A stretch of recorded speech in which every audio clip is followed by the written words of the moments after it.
Fala pessoalzinho, tudo tranquilo? Vamos para mais uma aula agora que eu deixei aqui gravada para vocês. Então eu vou pedir umas coisinhas para vocês. Ó. Se vocês curtirem a aula, não esquece de deixar uma curtida aí no vídeo. Se você ainda não for inscrito no canal, por favor se inscreve, que isso daí vai ser bastante importante para mim e para você. Se ativar as notificações, nota 10, melhor ainda. Se curtir muito o vídeo, posta, manda para os seus amigos, compartilha com seus amigos. E se você tiver alguma dúvida, alguma sugestão, por favor, joga aí nos comentários aí embaixo, que eu vou ter o maior prazer de responder para vocês e até gravar novos vídeos a respeito, beleza? Valeu, galera, bora pro vídeo. Boa noite para todo mundo. Hoje, só para quem está estranhando o background aí, eu tô aqui na PUC, vou dar uma aula presencial aí, se a outra turma não me der um golpe. Um golpe. Mas tudo bem, então de quinta-feira é dia que eu venho para cá, então eu tô dando aula daqui para vocês. Até a aula passada, com relação a ar-condicionado, a gente falou do ciclo de Brighton, né? E o ciclo de Brighton para ar-condicionado, ele é um ciclo que não tem troca de fase do fluido, né? Então lembra que a gente fez o ciclo todo, né? Até o exercício que a gente fez, ó, deixa eu voltar aqui, ele era com ar atmosférico seco, né? Então esse ar ele não é liquefeito dentro do ciclo ali termodinâmico, né? Ele fica sempre no estado gasoso, ali é sempre um estado ali de vapor superaquecido e ali ele fica, né? Quando a gente vai fazer um ciclo de refrigeração, o que acontece? Esse ciclo de Brighton ele não é um ciclo muito eficiente, né? Por que ele não é um ciclo muito eficiente? Porque a gente trabalha inteiramente com gás, né? A gente não tem troca de fase, né? Esse gás ele não vira líquido e depois gás de novo, né? E os ciclos de refrigeração por gás, eles funcionam, mas a eficiência é baixa porque o que acontece? Você tem dois tipos de calor no seu fluido refrigerante. Você tem o calor sensível, que é o calor que é aquele calor que você injeta calor na substância e ela altera a temperatura. Até quando a gente estava estudando aquela parte como é que fala? Trocador de calor, tinha lá a questão do calor específico, né? O calor específico ele é justamente a grandeza que relaciona a quantidade de calor que você injeta com a variação de temperatura que você obtém, né? Então, quando eu estou falando de calor específico, temperatura, energia interna, essas coisas todas, eu estou falando de variação de temperatura, né? Então eu tenho uma injeção de energia ali e essa injeção de energia causa uma variação de temperatura. Aí o que acontece? Essa energia que eu injeto para variar a temperatura, ela assim, ainda mais se tratando de fluido, né, de gás, com pouca energia eu consigo provocar uma grande variação de temperatura, né? Quer dizer, o calor específico do meu fluido, ele não é tão alto assim. Então, eu tenho, né, se eu quiser, por exemplo, carregar grandes quantidades de energia, eu teria que ter uma variação de temperatura muito grande, o que não é muito eficiente de fazer com gás, porque ele é compressível, aí você começa a aumentar muito a pressão. Dependendo do gás, se for um gás orgânico não, mas um gás que seja feito com cadeias de carbono, você pode começar a deteriorar esse gás. Então não é muito prático aquecer muito gás, né? Mas o que você pode fazer? Você pode trocar de fase, né? Você tem um outro tipo de calor que se chama calor latente. Então lembra lá das características da água, por exemplo, né? A água é um líquido muito característico, né? É um fluido muito característico e tem vários outros fluidos que se comportam da mesma forma. Ou seja, ela tem um ponto de ebulição associado a uma determinada pressão, né? Então você vai aquecendo a água, né? Você vai injetando energia, ela vai aumentando a temperatura, mas ela é líquida. Chegou numa temperatura, que é a temperatura de ebulição, que está associada com a pressão atmosférica, a temperatura fica constante e você continua injetando energia na água e ela vai trocando de fase. Então ela deixa de ser um líquido e passa a ser vapor, mas ela deixa de ser líquido saturado e passa a ser vapor saturado. Então é a mesma temperatura, né, que a gente chama de temperatura de saturação, mesma pressão, mas você tem uma energia e essa energia ela é responsável pela troca de fase do seu fluido. Então, se você pegar vapor saturado e líquido saturado de água, por exemplo, na mesma temperatura, né? Então mesma pressão, mesma temperatura, mas um tem um estado só líquido e outro tem um estado gasoso, eles têm entalpias totalmente diferentes, né? Então eu consigo trabalhar com eu consigo fazer esse fluido transportar energia não por meio de temperatura, mas por meio da sua fase, da sua própria fase. E isso é muito mais eficiente, porque você tem que injetar muita energia para você realizar uma troca de fase, né? Então, vou mostrar para vocês aqui a tabela de saturação do gás refrigerante R134A aqui no próximo slide. Então tá aqui, ó. Aqui é a tabela de saturação do R134A. E aqui a gente tem uma tabela por temperatura, né? Então tem a temperatura, pressão, né? Volume específico de líquido e vapor saturado, energia interna específica de líquido e vapor saturado, entalpia específica de líquido e vapor saturado. E aqui entre as duas eu tenho exatamente a entalpia de evaporação, né? Que é justamente a energia que eu preciso injetar para aquele fluido deixar de ser líquido e passar a ser gasoso, né? Justamente na mesma pressão e na mesma temperatura de saturação. É justamente a diferença entre a entalpia de vapor saturado e a entalpia de líquido saturado. Se vocês fizerem a continha aqui, sempre bate, né? Aí o que acontece? Então aqui eu tenho entalpia de evaporação, entalpia de líquido saturado, entalpia de vapor saturado e entropia. Entropia de líquido saturado, entropia de vapor saturado. Aqui não tem entropia de evaporação, né? Não faz muito sentido essa medida. E aqui a temperatura de novo, só para facilitar a leitura da tabela. O que eu queria que vocês prestassem atenção é justamente isso daqui, olha. Quando eu vou descendo na tabela aqui, ó, vamos trabalhar com vapor saturado, por exemplo. Então eu vou aquecendo esse fluido aqui, olha só. 4 graus Celsius me variou mais ou menos 3 kJ por quilograma de entalpia. Mais 4 graus Celsius, variou mais 2,5, mais 4 graus Celsius, mais 2, assim por diante. Olha só, daqui até aqui, ó, até a penúltima linha aqui, a gente variou 40 graus Celsius já, e a variação de entalpia aqui, ó, foi de mais ou menos 25 kJ por quilograma, né? Enquanto que, se eu pegar em uma linha só, para transformar de líquido saturado para vapor saturado, eu tenho aqui, ó, uma diferença, né, que é o calor de evaporação, né, entalpia de evaporação de 220 kJ por quilograma aqui, né, e varia um pouquinho com a temperatura, né, de saturação, com a temperatura e com a pressão, evidentemente, mas aqui você tem 200 kJ por quilograma. Então, assim, é muito mais fácil você fazer uma troca de fase para você carregar energia do que você aquecer e resfriar, né? É muito mais prático você fazer uma troca de fase. Por isso que a gente tem ciclos de refrigeração que são ciclos que funcionam por compressão de vapor, né? O que é a compressão de vapor? É vapor de água? Não necessariamente. Você tem os refrigerantes, o R22, o R134, você tem amônia, que são todos gases que você consegue condensar e evaporar com alguma facilidade para fazer esse transporte aqui de energia. Fora que esses fluidos aqui, quando eles estão evaporando ou quando eles estão condensando, a temperatura deles se torna constante. E a gente já viu essa questão de troca de fase quando a gente estava fazendo lá os nossos cálculos com trocador de calor. Que quando você tem um fluido trocando de fase, que ele fica numa temperatura constante ali na parede do trocador de calor, é como se eu tivesse uma capacidade térmica infinita, né? Porque eu estou tendo uma troca de calor ali, mas a temperatura varia zero, né? Como se eu tivesse uma capacidade térmica infinita. Isso é muito bom para trocar calor, isso é ótimo para trocar calor.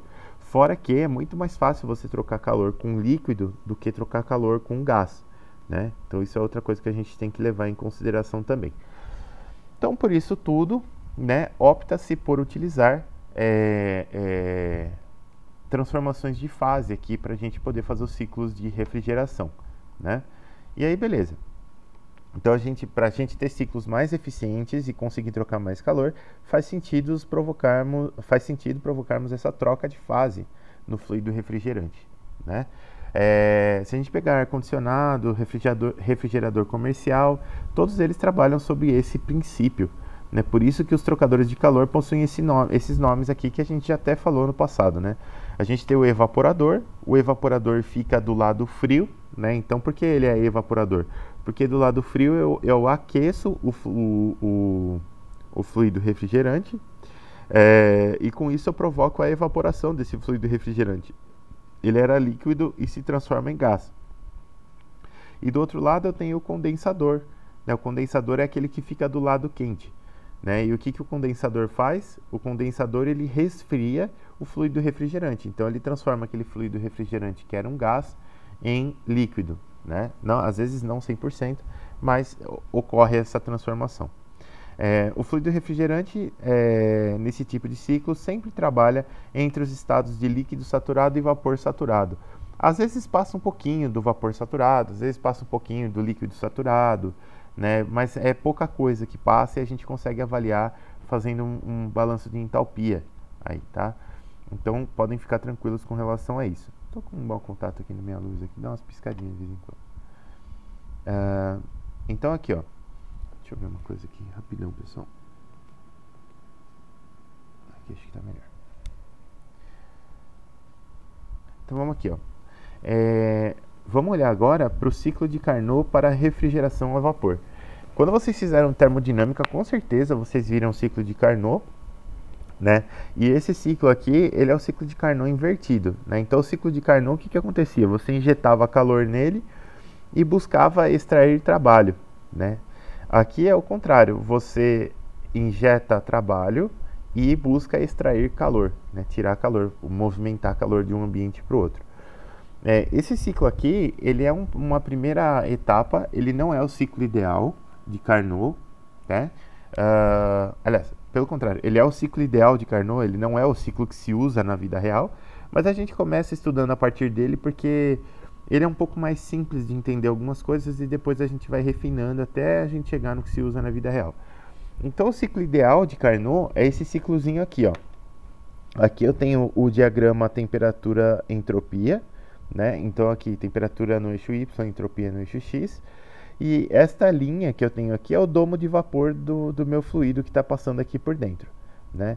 Então aqui eu vou ter mais ou menos aquela mesma estrutura do ciclo Brayton para começar. Então eu tenho um compressor, uma turbina, um condensador e um evaporador, né? Então aqui, saindo do evaporador, eu vou ter aqui uma mistura aqui que está no estado 1, né? Como eu estou dentro do domo de vapor, essa mistura aqui ela tem uma parte de líquido saturado e uma parte de vapor saturado, né? Ela tem uma concentração de cada um.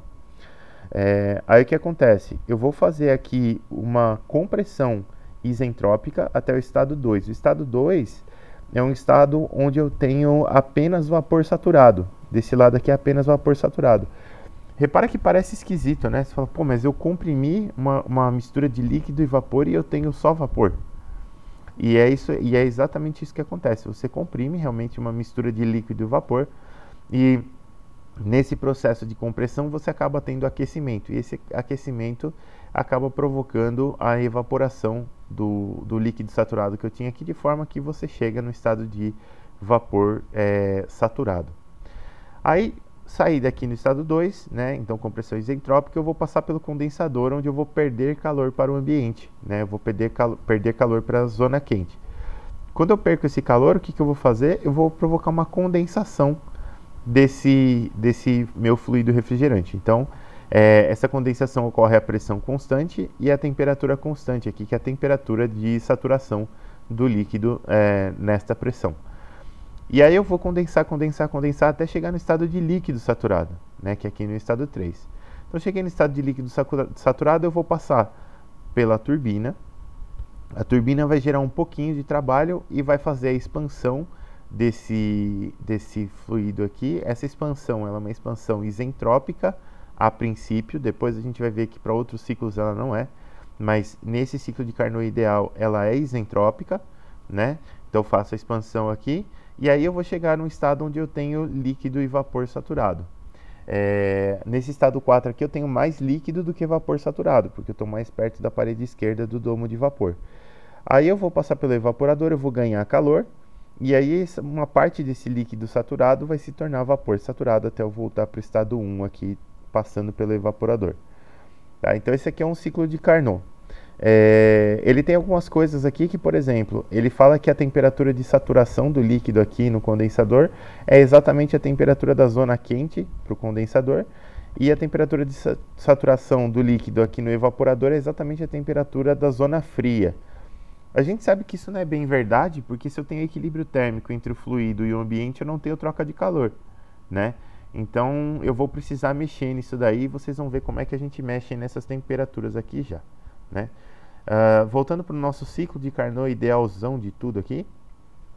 Então, primeiro, de 1 para 2, eu tenho uma compressão isentrópica e adiabática, quer dizer, a entropia ela se mantém, eu não tenho troca de calor com o ambiente, com nada, né? Só ganho o trabalho mesmo. Depois, eu tenho de 2 para 3 uma condensação isobárica, né? Então, eu condenso aqui sob a mesma pressão. E como a pressão define a temperatura de saturação do fluido, eu tenho a mesma pressão e a mesma temperatura aqui no ciclo, no processo todo, né? De 2 para 3 aqui. Depois de 3 para 4, eu tenho uma expansão adiabática e isentrópica, né? Então não tenho troca de calor com o meio externo, e ela é isentrópica de forma que a entropia não varia aqui de 3 para 4, né? Eu estou sempre sobre a mesma linha de entropia. E por último, de 4 para 1, eu tenho uma evaporação de novo isobárica, né? Então eu não vario a pressão nessa evaporação aí. Beleza. Algumas observações importantes para esse ciclo. Nos estados 1 e 4, a mistura é ótimo, né? A mistura é composta por líquido e vapor, saturado, ambos saturados, né? Líquido saturado e vapor saturado, em concentrações diferentes. Beleza. No estado 2, o fluido está no estado de vapor saturado, aqui, vapor saturado, e no estado 3, o fluido está no estado de líquido saturado, né? Daqui para cá seria líquido comprimido e daqui para cá seria vapor superaquecido, que nesse primeiro ciclo de Carnot a gente ainda não tem. Aí, ó, esse ciclo aqui, ele é formado por ele é muito ideal, né, muito idealizado. Então, ele é formado por 4 processos internamente reversíveis. É por isso que eu tenho as partes isentrópicas aqui, né? Ele é internamente reversível. Por isso, nesse diagrama, algumas áreas possuem significados específicos.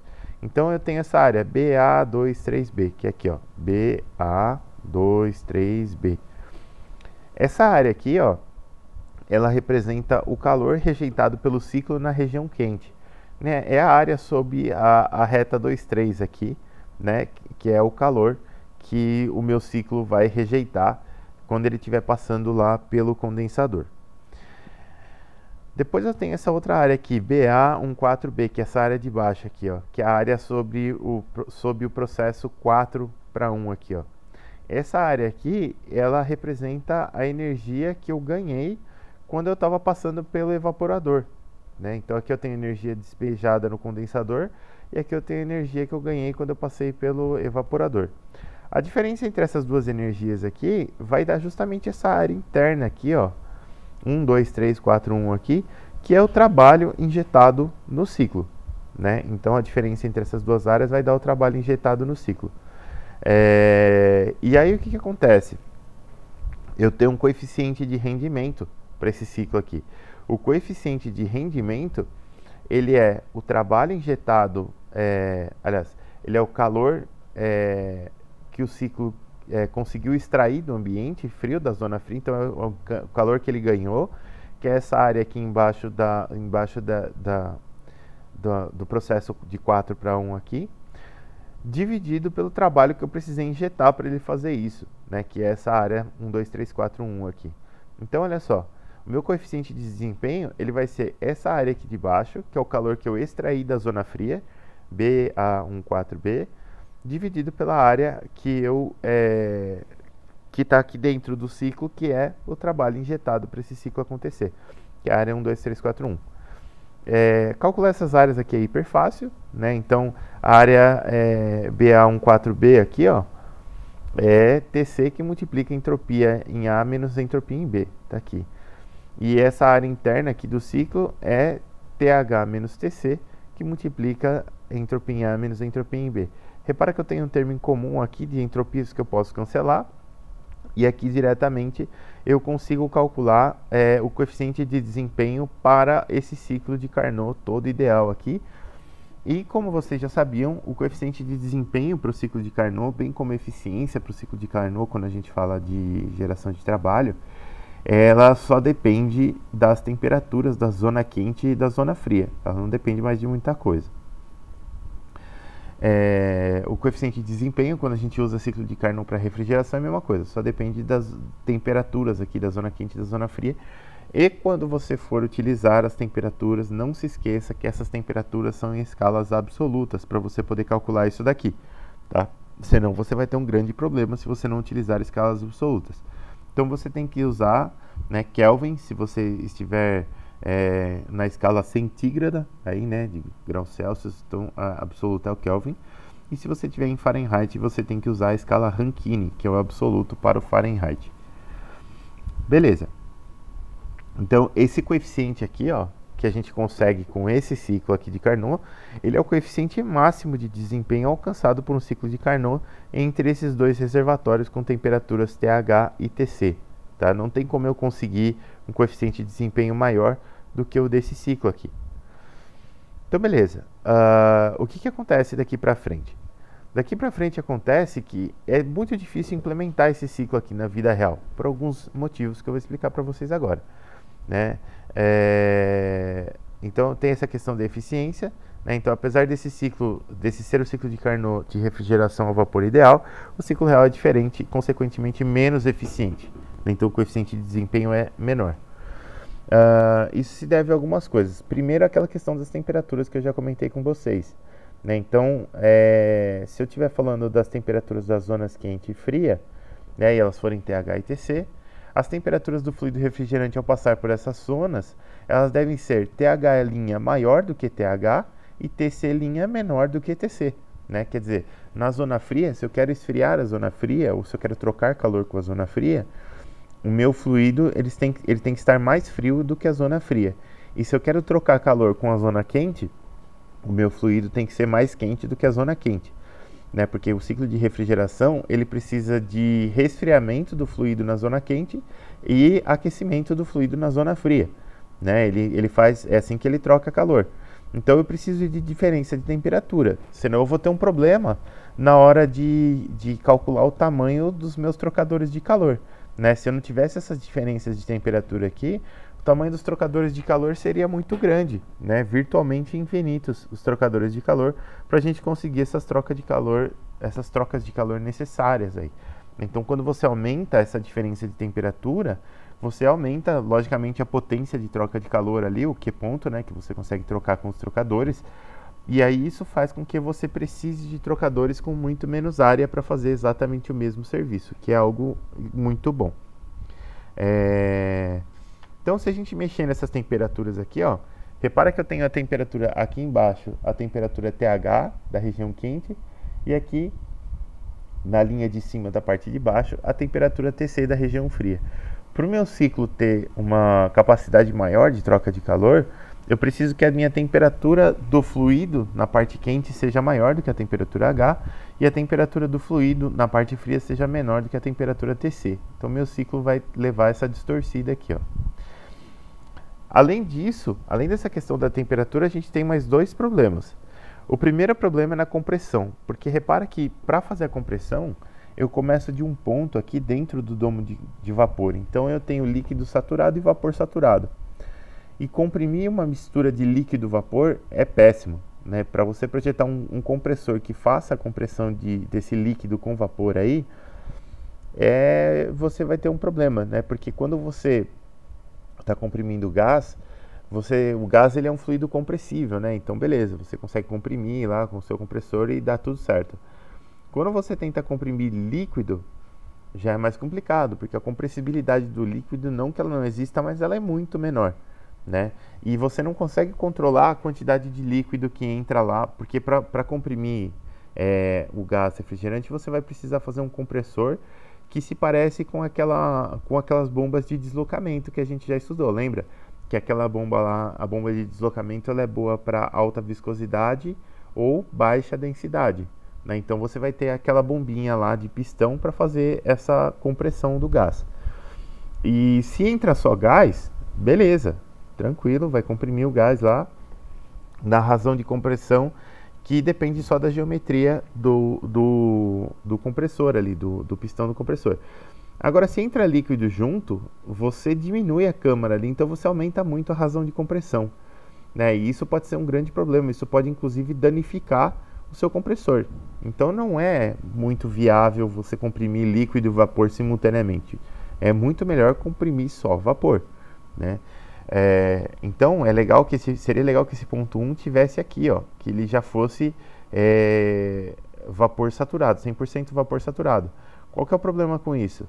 Que se ele já é 100% vapor saturado e eu provoco uma compressão daqui para cá, ele vai chegar num estado de vapor superaquecido aqui, né? Então isso daqui é algo mais complicado.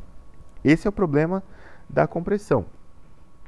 Depois a gente vai ter um problema com a expansão também, né? Por que a gente vai ter um problema com a expansão? Porque aquela turbininha que tem ali do lado, né? Vocês reparam que vocês nunca viram uma turbina do lado do seu ar-condicionado. Essa turbininha aqui, ó, né? Por que nunca tem uma turbina aqui?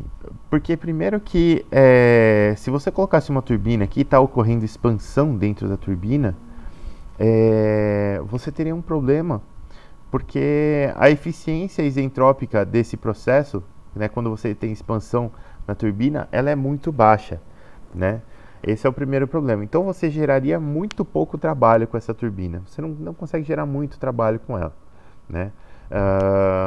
E esse é um dos problemas. O segundo problema é que se você tem uma turbina, você tem uma parte ali que vai ter uma manutenção custosa, né? Porque você vai ter uma turbina que você vai ter que dar manutenção nessa turbina de alguma forma. Então o que vai acontecer? Não é economicamente viável você ter essa turbina, né, para fazer a expansão do lado de cá. Então o que você tem no fim das contas? Você tem só uma válvula expansora. Como que funciona uma válvula expansora? Ela é uma válvula que tem uma seção transversal com uma área de passagem pequena, né? Então essa área de passagem ela provoca uma perda de carga ali no fluido e ela provoca como você aumenta muito a velocidade do fluido, porque você diminuiu a seção transversal, você diminui muito a pressão, né? Lembra da relação entre velocidade e pressão lá de Bernoulli? Se você aumenta a velocidade, você abaixa a pressão, e se você diminui a velocidade, você aumenta a pressão. Aqui a gente está diminuindo o diâmetro, então estamos aumentando a velocidade. Aumentou a velocidade, abaixa a pressão. Quando abaixa a pressão, eu vou provocar a expansão, né? Porque eu estou diminuindo a pressão, então eu vou provocar a expansão do meu fluido refrigerante. E aí vai acontecer isso aqui, ó. Eu tenho uma válvula expansora, até o símbolo dela é justamente uma contração aqui, para você entender que é uma válvula expansora mesmo, né? E só eu tenho uma bomba aqui desse lado que vai fazer a compressão, mas aqui do outro lado eu não tenho a turbina, eu só tenho a válvula expansora. Pelo fato de eu ter a válvula expansora aqui e pelo fato de eu precisar de só vapor saturado ou superaquecido aqui para entrar no meu compressor, esse ciclo ele vai mudar de cara, ele vai ficar com essa carinha aqui, ó. Então, eu vou começar no estado 1 aqui, numa posição onde eu tenha só vapor saturado, ou posso até ter entrado um pouco aqui na zona de vapor superaquecido, né? Mas eu vou estar numa linha aqui de pressão constante, né? Porque a pressão aqui da válvula de expansão até a entrada do compressor ela é constante, aproximadamente, né? Tirando os efeitos dinâmicos do fluido aqui. Aí o que vai acontecer? Eu vou fazer uma compressão. A princípio essa compressão ela é isentrópica, mas ela pode não ser isentrópica também. Você pode ter uma eficiência isentrópica aqui no fim das contas. E a gente já sabe como inclui eficiência isentrópica nas nossas contas, né? Então eu tenho aqui a compressão, eficiência isentrópica. Aqui eu estou no estado de vapor superaquecido. Beleza. Aí eu vou passar aqui pelo condensador. Eu vou começar a ter um resfriamento do gás. E eu vou chegar no estado de vapor saturado. Daqui para frente eu vou ter a condensação desse gás aqui, até chegar num ponto onde eu tenho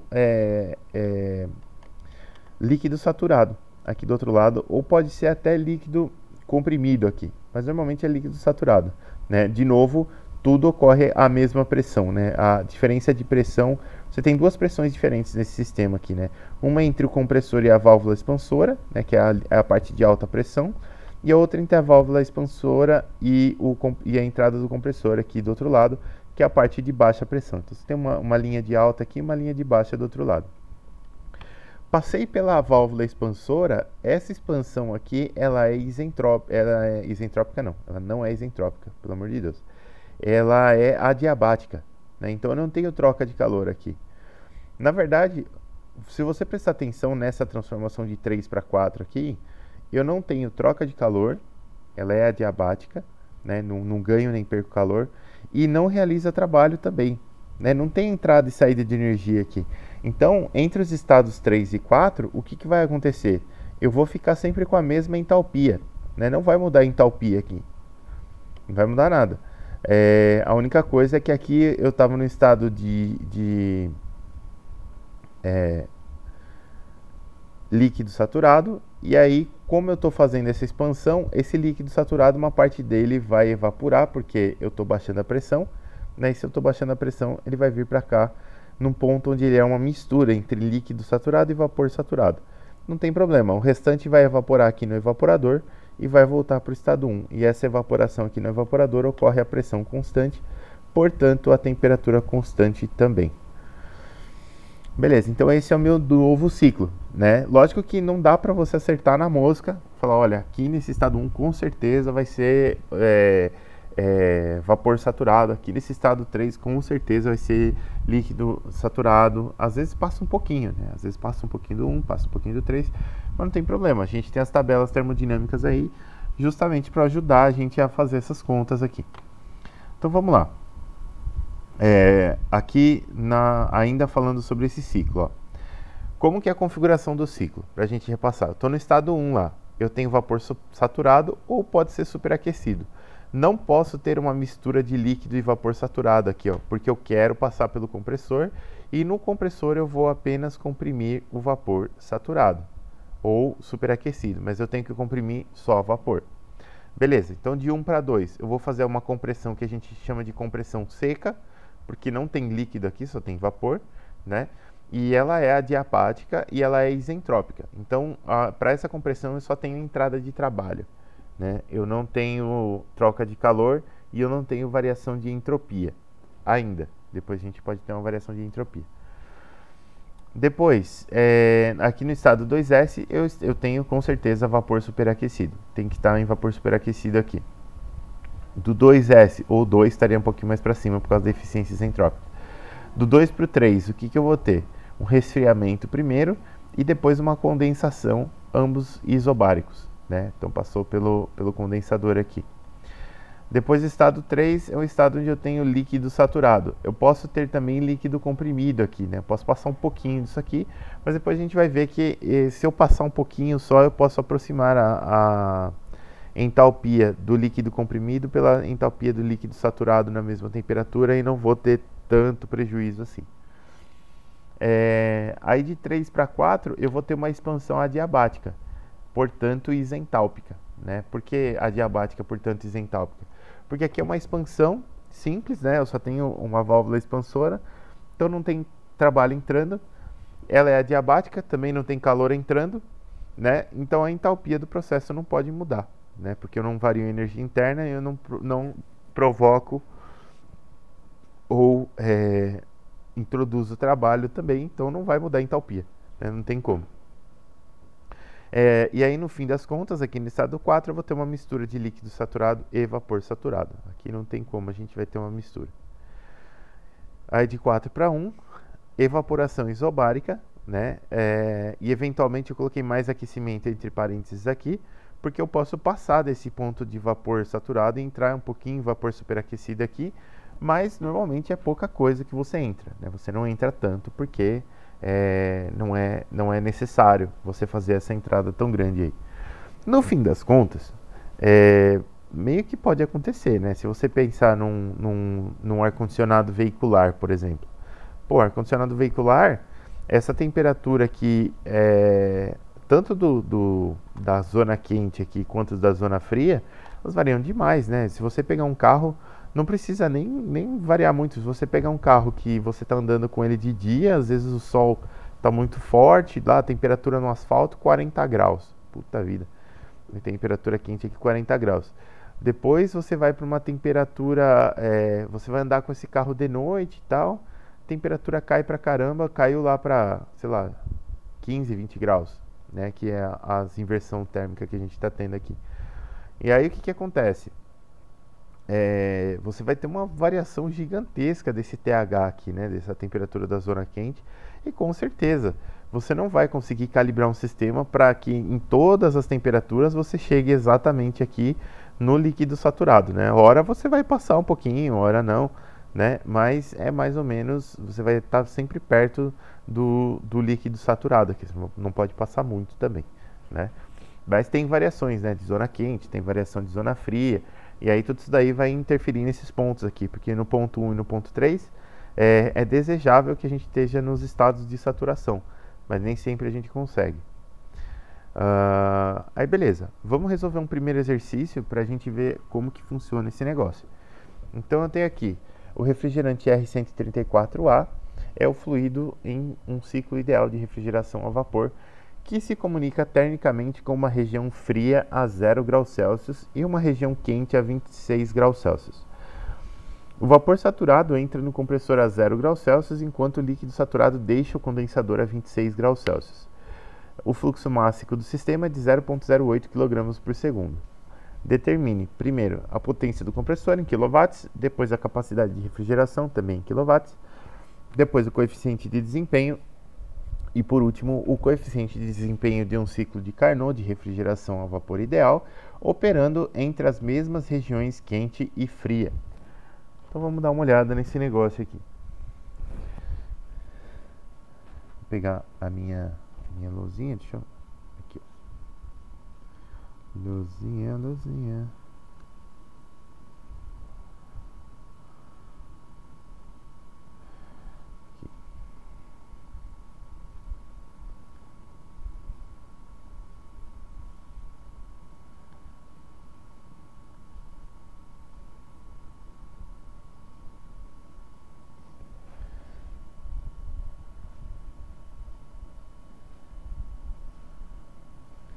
Deixar esse negócio aqui embaixo, depois a gente mexe de lugar.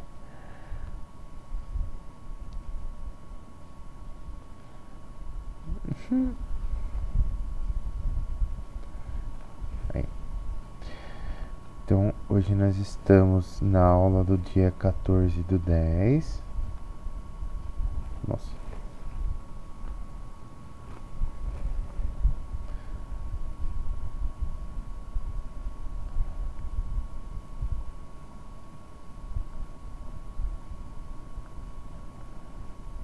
Não tô feliz com isso.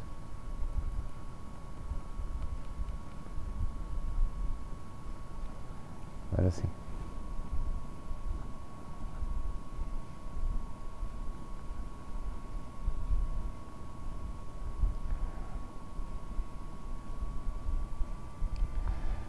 Vou até fazer o seguinte.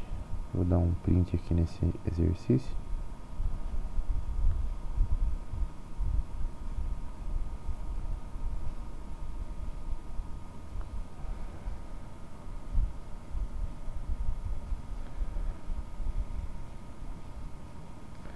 E vou colar aqui o enunciado pra gente não ter que ficar trocando de tela toda hora. Então tá aqui, ó.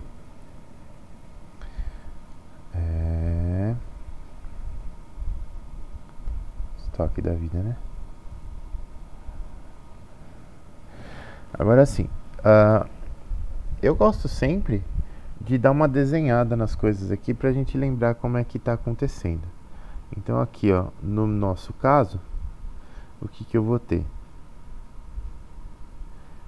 Eu vou ter aqui o condensador.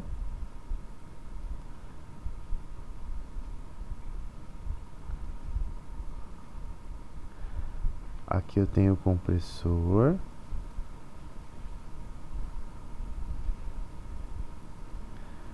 Aqui eu tenho o evaporador.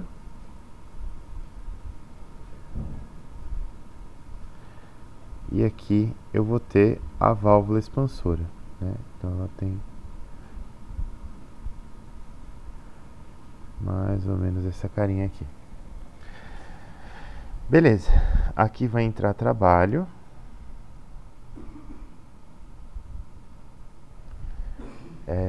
Aqui vai entrar calor.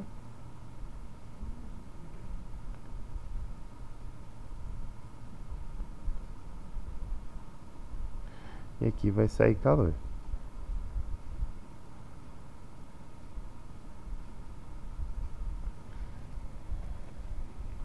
Beleza. Aqui eu tenho então estado 1. Aqui eu tenho estado 2. Aqui eu tenho estado 3. E aqui eu tenho estado 4. Beleza. Em termos de ciclo termodinâmico, a gente já lembra que eu tenho lá o meu diagrama TS.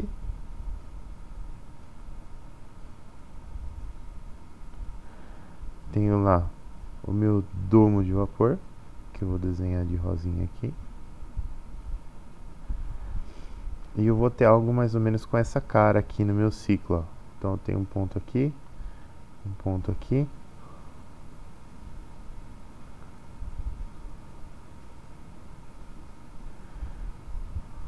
Um ponto aqui mais ou menos. E um ponto assim. Então aqui está o meu ponto 1, 2, 3 e 4. Bonito. Agora dá para resolver. A primeira coisa que ele pede é a potência do compressor em quilowatts, né? Então vamos resolver o item 1A aqui. Hoje eu vou resolver numa ordem contrária, mais ou menos, do que eu resolvo aqui. Então, a potência do compressor, repara, eu vou ter uma entalpia aqui no estado 2, que é maior do que a entalpia no estado 1, né? Então a minha potência que eu vou ter que colocar aqui no compressor, ela vai ser o fluxo máximo, que ele já dá aqui M ponto, que multiplica a entalpia no estado 2 menos a entalpia no estado 1, né? Que a energia que eu injetei aqui de 1 para 2, ela vai ela vai se transformar em entalpia para o meu fluido aqui. Então, beleza. Aí ele fala assim, ó, no estado 1, eu gosto de fazer algo assim para resolver. Fazer que nem uma tabelinha.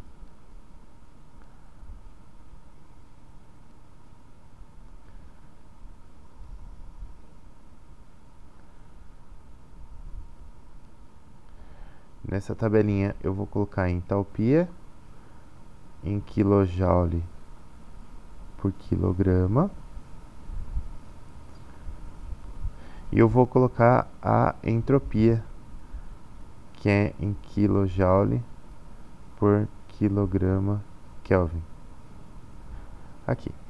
Estados 1, 2, 3 e 4. Aí ele fala assim, ó.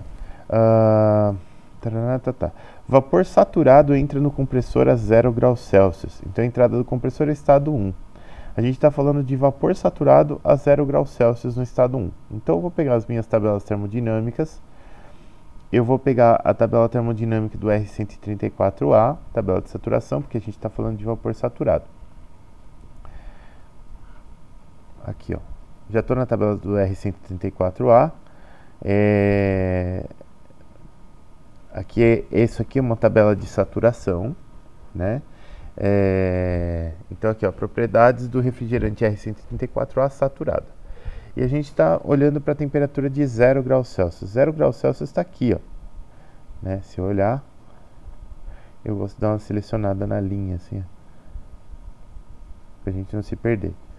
Então tá aqui. Aí, animal. Aqui, pra gente não se perder aqui. Então, o que eu quero? Eu quero entalpia e quero entropia. Entalpia de vapor saturado aqui a 0 graus Celsius vai ser de 247,23 kJ por quilograma. Então aqui eu vou ter 247,23 kJ por quilograma. E a entropia, nesse mesmo estado aqui, de vapor saturado, é 0,919 kJ por quilograma Kelvin. Então, eu vou ter aqui 0,919. Tá aqui. Beleza. Do estado 1 para o estado 2, o que que eu sei? Eu sei que a entropia vai se manter, né? É isentrópica a compressão aqui, né? Eu não coloquei as setinhas aqui. É isentrópica a compressão. Então, isso aqui tem que ser 0,919 também. E aí eu tenho que encontrar a entalpia aqui no estado 2. E se eu encontrar a entalpia no estado 2, eu já consigo resolver o item A. Né? Então vamos dar uma olhada aqui. Ó. No estado 2, eu sei que eu estou em vapor superaquecido. Essa entalpia aqui, ela tem que ser de 0,919.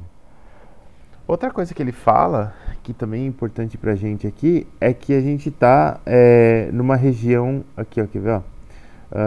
O líquido saturado deixa o condensador a 26 graus Celsius. Deixar o condensador é aqui, ó, né? Então aqui eu estou a 26 graus Celsius. Aqui eu estou a 0 graus Celsius. E essa pressão que eu tenho aqui no estado 3 é a mesma pressão que eu tenho no estado 2, que é a pressão de saturação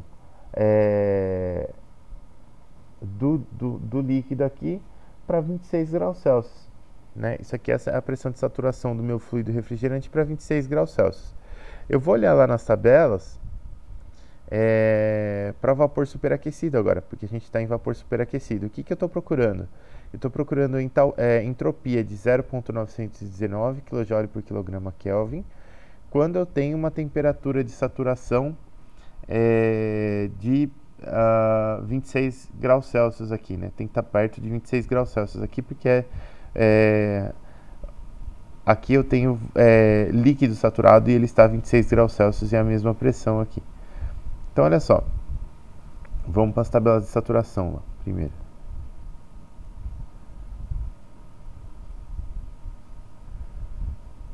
Aqui, ó.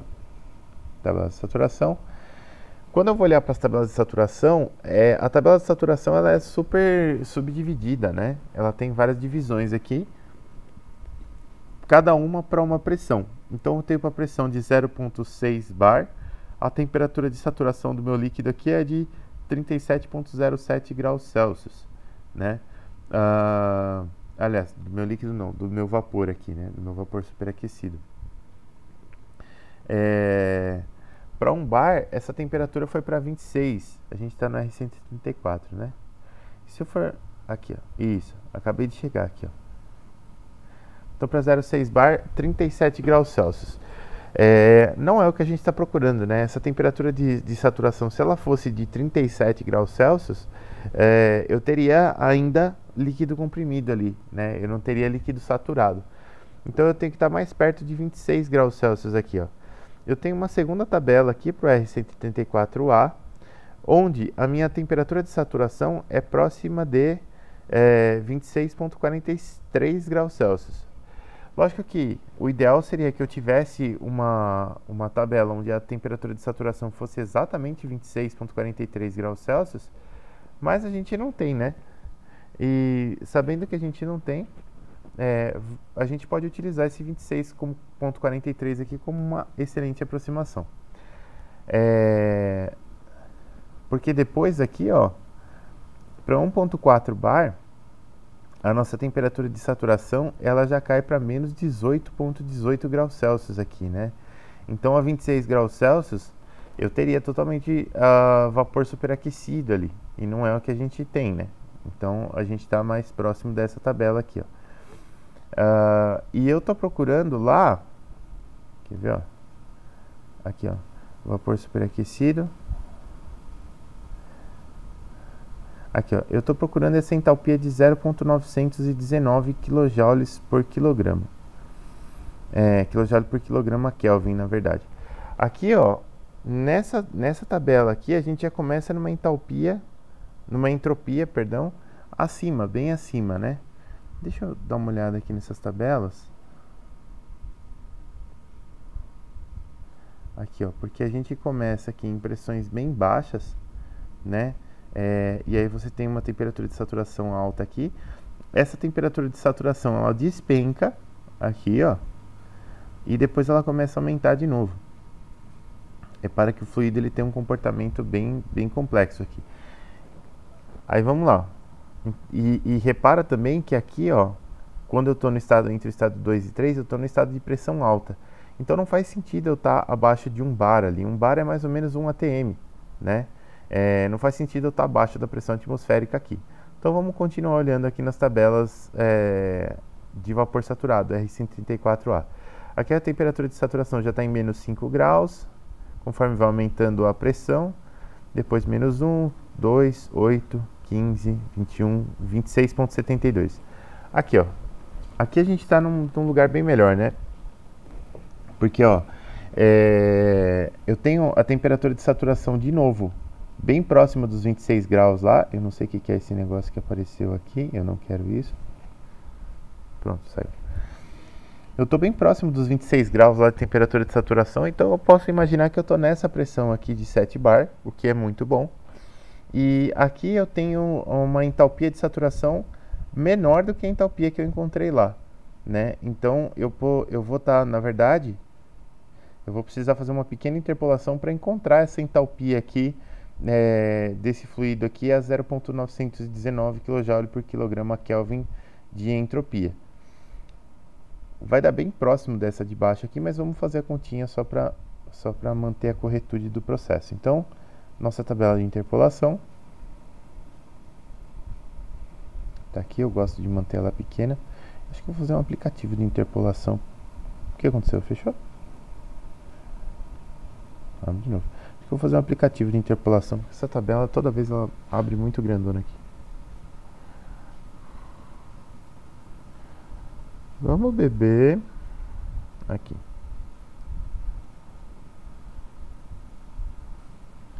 Pronto, deixa ela pequenininha assim. Então aqui, ó, o que a gente vai ter? Para o primeiro ponto, eu tenho 0,908 kJ por quilograma Kelvin de entropia. Para o segundo, eu tenho 0,9197 de entropia. Eu estou olhando para 0,919. A minha entalpia no primeiro dado aqui é de 261,85 kJ por quilograma e no segundo ponto é de 265,37 kJ por quilograma. Isso aqui vai me dar 265,16 kJ por quilograma Kelvin de entalpia. Então eu vou usar isso exatamente aqui, ó. 265,16. Aqui faz sentido, né? Se a gente olhasse naquela outra tabela, onde a pressão estava bem baixinha, ó, eu diminuiria a entalpia aqui, né? Não faria muito sentido. Eu diminuí a entalpia se eu comprimir o fluido refrigerante aqui. Eu deveria aumentar essa entalpia, né? Então, beleza. Fizemos aqui. Entre o estado 1 e o estado 2, já dá para resolver o item A. Então, já vamos resolver o item A. O nosso W ponto, ele vale M ponto, que é 0,08, H2 menos H1. Então, eu vou ter 0,08 vezes H2, que é 265,16, menos H1, que é 247,23. Isso aqui me dá 1,4344 kW. Repara que não tem muita conta para fazer assim, é mais você entender qual é o dado, de que tabela, de onde que você tem que pegar direitinho. Depois o que vai acontecer? Esse foi o item A. O item B, ele pede a capacidade de refrigeração. O que é a capacidade de refrigeração, pessoal? Olha só, esse é o tipo de pergunta que aparece a hora que está na prova, né? Fala, putz, capacidade de refrigeração, o que era mesmo? Capacidade de refrigeração é o quanto de calor eu consigo retirar do ambiente frio, né? que faz todo sentido do mundo, né? Quanto eu consigo esfriar o que eu quero esfriar. É a minha capacidade de refrigeração. Então eu tenho que calcular esse QI aqui, ó. Esse QI aqui, ele é... Aqui, ó. Repara aqui de novo, né? Eu vou ter, aqui no ponto 4, aqui, do estado 4, eu vou ter uma entalpia. No estado 1, eu terei uma entalpia maior. E essa diferença de entalpia, ela vem justamente da entrada de fluido, da entrada de calor aqui, ó, desse QI. Então, eu vou ter M ponto H1 menos H4. Repara que não precisa nem lembrar da fórmula. É só você fazer o balanço de entalpia conforme você precisa. Preciso do H4, não calculei ainda. Bom, o que vai acontecer? Do ponto 2 para o ponto 3, a expansão ela é isobárica, tá certo? Então o que vai acontecer? E outra, a gente sabe que aqui no ponto 3, ó, por mais que ela seja isobárica, a gente tem uma informação mais privilegiada ainda, que diz que no ponto 3, ó, vapor saturado entra no compressor a 0 graus Celsius, aqui, enquanto o líquido saturado deixa o condensador a 26 graus Celsius. Então, aqui é líquido saturado a 26 graus Celsius. Simples assim. É só ir lá na tabela termodinâmica, tabela de líquido saturado, tabela de saturação. Aqui eu tenho a tabela de pressão, eu quero a tabela de temperatura. Então, tabela de temperatura está aqui. 26 graus Celsius. Maravilhindo, não precisa nem interpolar. Tá aqui, ó. Lógico que não vai dar para selecionar, né? Ah, porque não é esse botão. Sorry. Aqui. É esse botãozinho aqui, ó. Aqui. Então, aqui, ó. Para 26 graus Celsius, qual é a nossa entalpia de líquido saturado? 85,75 kJ por quilograma. Então tá aqui, ó. Vamos voltar lá para nossa luzinha. 85, opa, errei tudo aqui. 5,75 kJ por quilograma. Se você quiser anotar a entalpia aqui, você até pode anotar, a gente vai anotar para não perder aqui, mas não é muito necessário. Aqui, ó, a nossa entropia para líquido saturado é 0,3208, só para constar aqui. 3208. Beleza. E aqui, ó, de 3 para 4, lembra que a expansão ela é adiabática aqui, né? Eu não tenho troca de calor e eu também não tenho trabalho, eu não tenho nada aqui. Então, a entalpia em 3 e em 4 ela tem que ser absolutamente igual. A entalpia em 4 também é de 85,75 kJ por quilograma. Então, beleza, descobri a entalpia em 4 aqui, matou, né? O H1 eu já tenho. Então, a minha capacidade de refrigeração, que é o meu Q ponto in, ela vai ser M ponto, que é 0,08, que multiplica H1 menos H4. Então, eu tenho 247,23 menos 85,75. Isso aqui me dá aproximadamente 12,92 quilowatts. Beleza, esse é o meu item B, né? Então olha só que bacana, eu consigo injetar 1,5 kW, mas eu consigo tirar 12 kW aqui, e transportar 12 kW de um lado para o outro. Então é um ciclo de refrigeração bastante potente, vamos dizer assim, né? Letra C, o coeficiente de desempenho. O coeficiente de desempenho aqui, ele é dado por, vamos lá, lembrem disso, o coeficiente de desempenho para um ciclo desse que não tem turbina, ele é dado pela capacidade de troca, capacidade de refrigeração dividido pelo trabalho injetado. Então, quantos watts eu consigo extrair de calor por watt de calor injetado aqui como trabalho, né? Isso aqui vai me dar 12,92 dividido por 1,4344, um coeficiente de 9, aproximadamente 9,006 sem unidade. Esse cara aqui não tem unidade, as unidades se cancelam. Nossa. Comentário nada a ver, me veio um gosto de pitanga na boca agora. Que coisa esquisita. Letra D. Letra D diz o seguinte: calcule o coeficiente de desempenho de um ciclo Carnot de refrigeração a vapor ideal, operando entre as mesmas regiões quente e fria. Aqui é a formuleta básica, né? Nosso beta máximo aqui seria temperatura da câmara fria dividido pela temperatura da zona quente menos temperatura da zona fria.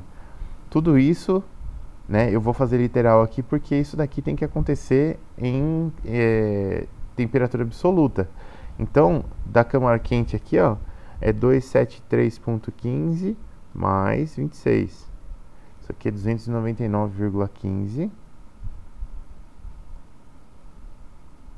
Kelvin, dividido por temperatura do quente menos temperatura do frio, né? Aqui eu tenho 26, aqui eu tenho 0, então 26 graus Celsius ou 26 Kelvin de diferença. Isso aqui me dá um beta máximo de aproximadamente 11,5.